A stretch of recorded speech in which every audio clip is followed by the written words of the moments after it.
সুপ্রিয় দর্শক, আসসালামু আলাইকুম। সবাইকে স্বাগত জানাচ্ছি আজকের গুরুত্বপূর্ণ সংবাদে। প্রথমেই জানিয়ে দিচ্ছি সংবাদ শিরোনাম, পরে বিস্তারিত। সেনাপ্রধানের হুঁশিয়ারি, আওয়ামী লীগকে বাদ দিয়ে কোনো নির্বাচন হলে দেশ গৃহযুদ্ধের পথে। বাংলাদেশের রাজনীতিতে নতুন করে উত্তেজনা ছড়িয়ে পড়েছে দেশের সেনাপ্রধানের তীব্র হুঁশিয়ারির পরে। গতকাল রাজধানীতে ইউনূস সরকারের প্রধান এবং নির্বাচন কমিশনের উচ্চ বৃহৎ কর্মকর্তাদের সঙ্গে বৈঠকে সেনাপ্রধান স্পষ্ট করে জানিয়ে দিয়েছেন, আওয়ামী লীগকে বাদ দিয়ে কোনো নির্বাচন অনুষ্ঠিত হলে তা শুধুই বিতর্কের বিষয় হবে না, বরং দেশের স্থিতিশীলতা ভেঙে গৃহযুদ্ধের মতো পরিস্থিতি তৈরি হতে পারে। তার ভাষায়, যদি কোনো দলকে বাদ দিয়ে নির্বাচন হয় তাহলে তা নিয়ন্ত্রণের বাইরে চলে যাবে, বাইরের শত্রুরা সুযোগ নেবে এবং এই ক্ষতি পূরণ করা কোনো সরকারের পক্ষেই সম্ভব হবে না। সেনাপ্রধানের এই বক্তব্য দেশের রাজনৈতিক পরিবেশকে এক ঝটকায় উত্তপ্ত করেছে। তিনি আরও বলেন, আওয়ামী লীগের নেতাকর্মীদের বিরুদ্ধে যে অভিযোগ উঠেছে তা প্রক্রিয়াগত ও বিচারের মাধ্যমে নিষ্পত্তি করা উচিত। বিচার না করে বেআইনি নিষেধাজ্ঞা আরোপ করলে জনগণের মধ্যে অসন্তোষ ছড়িয়ে পড়বে। তিনি সচাক্য করে বলেন, পরিস্থিতি যদি নিয়ন্ত্রণে আনা না হয় তাহলে এটা ৫ই আগস্টের ঘটনাকেও ছাড়িয়ে যাবে। এই মন্তব্য রাজনৈতিক মহলে গুরুত্ব সহকারে গ্রহণ করা হয়েছে এবং বিভিন্ন পক্ষ তাদের অবস্থান পুনর্বিবেচনা শুরু করেছে। বৈঠকে সেনাপ্রধান প্রধানমন্ত্রীর প্রতি সরাসরি আবেদন জানিয়ে বলেন, এখন সময় আছে, পরিস্থিতি নিয়ন্ত্রণ করুন, না হলে বিপদে পড়বেন। তিনি উদাহরণ দিয়ে সতর্ক করে বলেন, আপনি যাদের মাধ্যমে ক্ষমতায় এসেছেন তারা না থাকলে আপনাকে নিরাপত্তা দেবে কারা? জনস্রোত যদি শেখ হাসিনা দেশে ফেরে তাহলে আপনার গদি নড়বড়ে হয়ে যাবে। এই মন্তব্য রাজনৈতিক বিতর্ককে আরও জোরালো করেছে এবং অনেকেই বলছেন, সামরিক স্তরের এমন বক্তব্য গণতান্ত্রিক পরিমণ্ডলের নতুন প্রশ্ন তোলে। সেনাবাহিনীর প্রধান পুলিশ প্রশাসনের বর্তমান দক্ষতা নিয়ে উদ্বেগও প্রকাশ করেছেন। তিনি বলেন, পুলিশ প্রশাসন দুর্বল হয়ে পড়েছে এবং জনগণ এখন পুলিশকে ভয় পায় না। ফলে সহিংস পরিস্থিতিতে পুলিশ যথাযথভাবে কাজ করতে আগ্রহ দেখাচ্ছে না। তার মতে, আইনশৃঙ্খলা বাহিনীকে শক্তিশালীভাবে পুনর্গঠন না করলে বৃহৎ বিশৃঙ্খলা নিয়ন্ত্রণ করা কঠিন হবে। এই বিষয়ে তিনি নির্বাচন কমিশনকে সতর্ক করে বলেছেন যে এই ধরনের অবহেলা দেশকে বড় সমস্যা ডেকে আনতে পারে।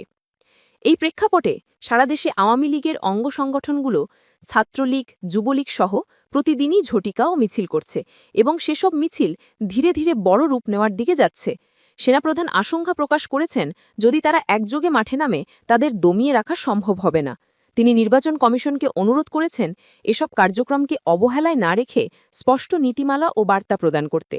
রাজনৈতিক বিশ্লেষকরা বলছেন, সেনাপ্রধানের হুঁশিয়ারি কেবল একটি ব্যক্তিগত বক্তব্য নয়, এটি দেশের স্থিতিশীলতা রক্ষার জন্য উচ্চ স্তরের সতর্কতা। অন্যদিকে কিছু রাজনৈতিক গোষ্ঠী এটিকে সমালোচনাও করছে। তারা মনে করে, সামরিক কণ্ঠে এমন বার্তা গণতান্ত্রিক প্রক্রিয়ার স্বাভাবিক নিয়মকে ছাড়িয়ে যাওয়ার আশঙ্কা তৈরি করে। ফলে রাজনৈতিক ও সামাজিক মহলে তীব্র আলোচনা ও উদ্বেগ বিরাজ করছে। সামগ্রিকভাবে দেখা যায়, এখনই যদি রাজনৈতিক সংলাপ শুরু না করা হয় তবে পরিস্থিতি দ্রুত নিয়ন্ত্রণের বাইরে চলে যেতে পারে। রাজনৈতিক দলগুলোকেই আবেদন জানানো হচ্ছে, স্বচ্ছতার নামে সংবেদনশীল সিদ্ধান্ত গ্রহণের আগে সব পক্ষকে প্ল্যাটফর্মে তুলে আলোচনা করা। নির্বাচন কমিশনকে অনুরোধ করা হচ্ছে যেন তারা ন্যায়নিষ্ঠ ও স্বচ্ছ নির্বাচন নিশ্চিত করে এবং প্রতিটি দলের প্রতিনিধিত্ব রক্ষা করে। আইনশৃঙ্খলা বাহিনী ও সুশাসন প্রতিষ্ঠায় আন্তর্জাতিক গাইডলাইন বিবেচনায় নেওয়া জরুরি।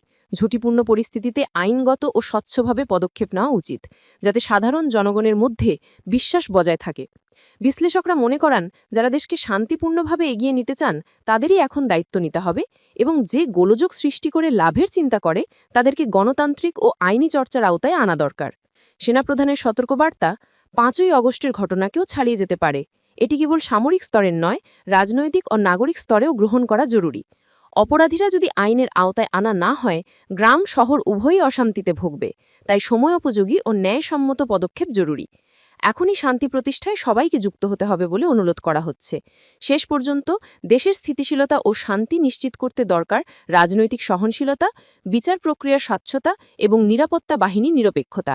এসব রক্ষা করাই এখন সর্বোচ্চ অগ্রাধিকার হওয়া উচিত। বাংলাদেশের বর্তমান রাজনৈতিক পরিস্থিতি নিঃসন্দেহে অনিশ্চয়তা ও উত্তেজনায় ঘেরা। সেনাপ্রধানের হুঁশিয়ারি কেবল সতর্কবার্তা নয়, বরং আসন্ন দিনগুলোতে দেশের রাজনীতি কোন পথে যাবে তারও ইঙ্গিত। তাই এখনই প্রয়োজন রাজনৈতিক সংলাপ, স্বচ্ছতা এবং জনগণের আস্থা ফিরিয়ে আনা। আপনারা কি মনে করেন, এমন হুঁশিয়ারির পর পরিস্থিতি কোন দিকে যাবে? আমাদের সঙ্গে কমেন্টে মতামত জানান। আর হ্যাঁ, এমন আরও গুরুত্বপূর্ণ খবর ও বিশ্লেষণ পেতে আমাদের চ্যানেলটি সাবস্ক্রাইব করে রাখুন। কারণ সামনে আসছে আরও চমকপ্রদ আপডেট যা আপনি মিস করতে চাইবেন না।